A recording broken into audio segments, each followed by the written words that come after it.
在之前的视频里面，我们讲过大大小小的放射性事故，辐射带给我们便利的同时，危险也时刻笼罩在我们的头顶。因为人为因素是永远存在的。当切尔诺贝利事故震惊了全世界后，仅仅3年的时间，萨尔瓦多共和国又发生了一起放射性事故，3名工人遭受了急性辐射暴露，生命垂危。然而，这一切发生的就如同多米诺骨牌一样，上到国家战乱，下到工人们甚至都不认识辐射检测仪。就这样，一连串的错误，使这场本可以避免的事故注定成为了悲剧。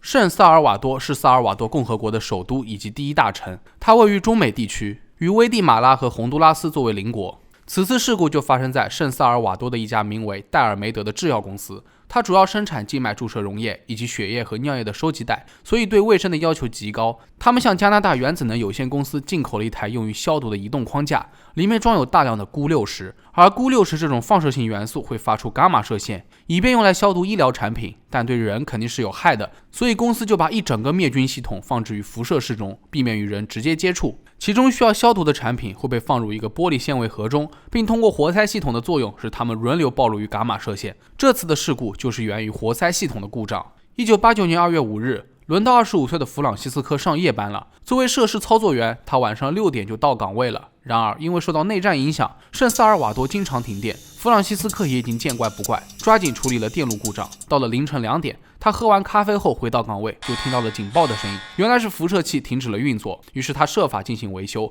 但是弗朗西斯科无法直接操作仪表盘上的警报器，于是他走到了设施的顶部，想通过操纵升降机制来摆平，然而还是没有用。由于辐射室的门有额外的系统控制，而且还与监视器联合工作，不是想进就能进的，所以正常来说门是无法轻松打开。但对于员工而言，要想进去根本就不难。弗朗西斯科先是按了几次监视器上的按钮，然后一用力就打开了。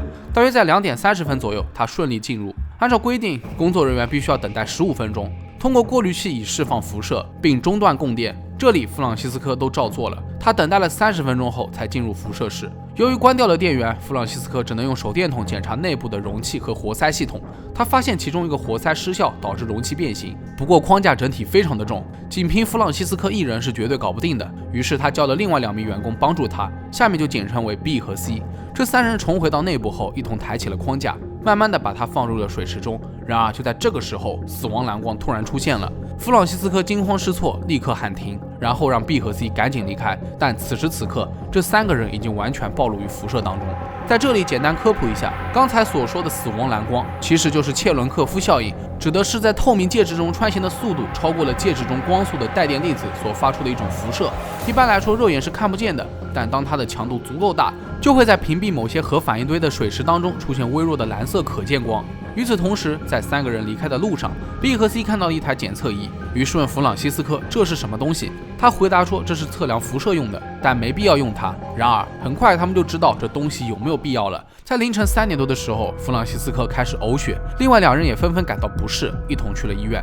第2天一大早，有人来换班，他们惊讶地发现辐射室竟然无人看管。质监部门也发现产品并非无菌，辐射剂量肯定不对劲。很快，经理通知了3名维修工人前去检查，原来是一根带有钴60的钢条从框架上松动，并掉落在了地板上，其余的则散落在水箱底部。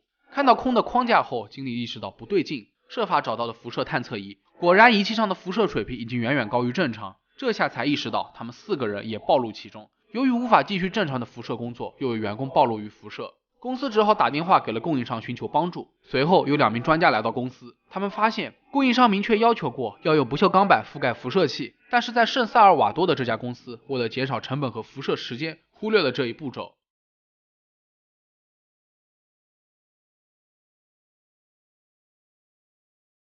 自从事发后，弗朗西斯科、员工 B 和员工 C 很快就被送往了医院。离谱的是，由于他们最开始的症状只是呕吐、腹痛，所以仅仅被诊断为食物中毒。3个人在医院待了几个小时后就出院了。可实际上，弗朗西斯科是受到辐射最严重的一位，他受到的剂量为 8.1 戈瑞， B 员工为 3.7 戈瑞， C 员工为 2.9 戈瑞。果然在9天之后，弗朗西斯科的病情明显恶化，除了呕吐、腹泻之外，他还出现了发烧、皮肤灼伤等症状。于是他再一次回到了医院。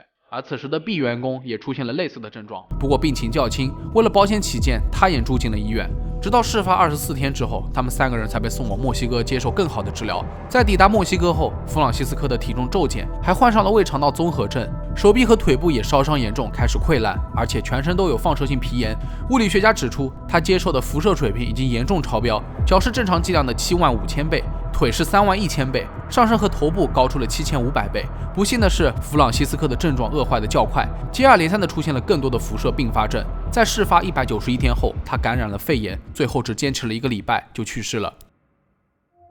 员工 B 抵达墨西哥后，也出现了胃肠道综合症，腿脚的溃烂也越来越严重，紧接着就是营养不良。不过由于辐射剂量比弗朗西斯科少得多，他病情发展的较为缓慢，但在事发161天后 ，B 的右腿还是没能保住，只能截肢。员工 C 则最为幸运，他只有左脚这一处烧伤，在治疗了220天后，也正式进入了康复阶段。虽然他走路的时候还是有些困难，但起码保住了脚。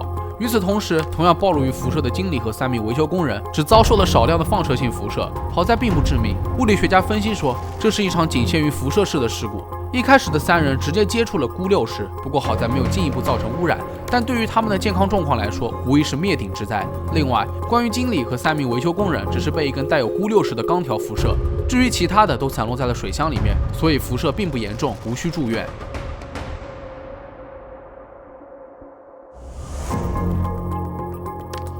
对于这场事故，圣萨尔瓦多物理学家拿破仑·梅拉拉曾经指出，这是一场严重的暴露事故，而非污染事故。在放射性事故当中，当务之急就是控制引发事故的源头，以免造成更多的伤害。而重要的是，在此次事故中，如果每一个环节都能做好，悲剧是不可能发生的。然而，之所以说是能避免的，是因为事故发生的原因完全是有迹可循。首先，活塞装置本身就已经老化，其中一些活塞磨损的也较为严重，已经会导致一小部分放射性物质的暴露。其次，由于内战，社会局势动荡，数不清的停电和故障根本就无法保证生产安全。另外，因为机场关闭，长期以来供应商都无法对设备提供技术支持。最后也是最重要的原因，那就是人为的错误。很显然，不管上到经理还是下到各路员工，他们都没有受到过专业的培训，有的甚至连辐射检测仪都不认识，仪器还经常的失灵。仅凭一些口头上的规定，又有谁会当回事呢？更何况，员工们压根就不知道自己每天接触的东西到底有多么的危险。细想一下，实际上他们每天都有违规操作，在危险的边缘一次又一次的试探着。发生这样的意外是在所难免的，只是时间问题。毫无疑问，此次事故损失最大的就是受害者及其家属。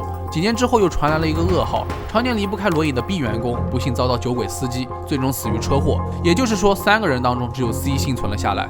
事已至此，追究当事人的责任已经没有意义了。重要的是从中得到经验教训，避免在类似的设施当中再发生这样的事故。为此，在1998年，萨尔瓦多成立了第一个专门的放射监管机构。另外 ，X 射线的操作和维护也提上了日程。总之，在这场事故后，圣萨尔瓦多有了更多的法规监控这类生产活动，类似的灾难也发生的越来越少了。其实不管在什么行业，即使长期保持良好的安全记录，并不代表可以掉以轻心，尤其是涉及到安全工作，稍有不慎就会葬送生命。只可惜人不是神，总有犯错的可能，人为错误是绝对不可能杜绝的。我们能做的只能是采取有效的措施，减少人为错误的发生，或者是将错误控制在很小的范围之内，这样才不会让小错误引发成灾难性的后果。那么好了，本期视频到这就结束了。各位还有听说过哪些因人为错误导致的灾难呢？可以在评论区下方留言。如果觉得视频做得还不错的话，也别忘了点赞、收藏和投币。我是正正，咱们下期视频再见吧。